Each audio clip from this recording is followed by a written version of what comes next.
में बाड़ू। अरे हाँ हो टेंशन में तू लगो तारू दिन रतिया जागो तारू इतना बेचैन तू तो रहलू ना छोट में। अरे हाँ हो इतना बेचैन तू तो रहलू ना छोट में।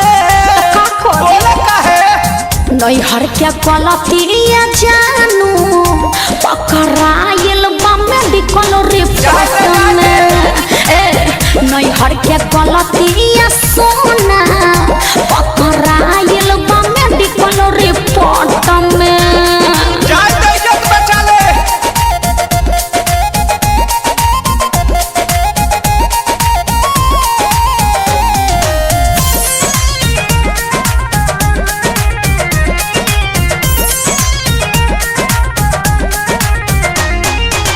से कहीं डर लागता ई सब झगड़ा के घर लागता अरे बड़ी टेंशन में बनी हो। अरे कूल हो जा केकरा से कहीं डर लागता ई सब झगड़ा के घर लागता चलो कंप्लेन पहले पाती हाई कोर्ट में। कैसे चलो कंप्लेन पहले पाती हाई कोर्ट में का ना नहीं हर क्या क्वालिटिया जानू पकड़ा हाइल बामे दिखल रिपोर्ट में।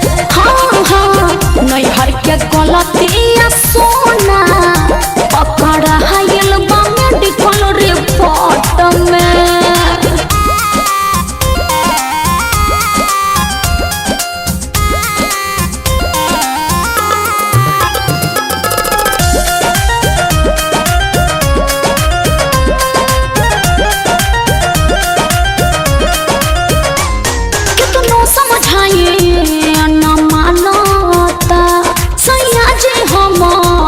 सब जानता अरे का करी कुछ समझ में नहीं खेबा कितनो समझाइए न मानता सैया जी हमार सब जानता राखो विश्वास रोशन बारे सपोर्ट में। राखो विश्वास पर मुझे बारे सपोर्ट में।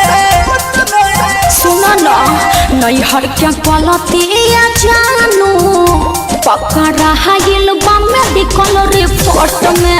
हाँ हाँ नहीं हर क्या क्वालिटी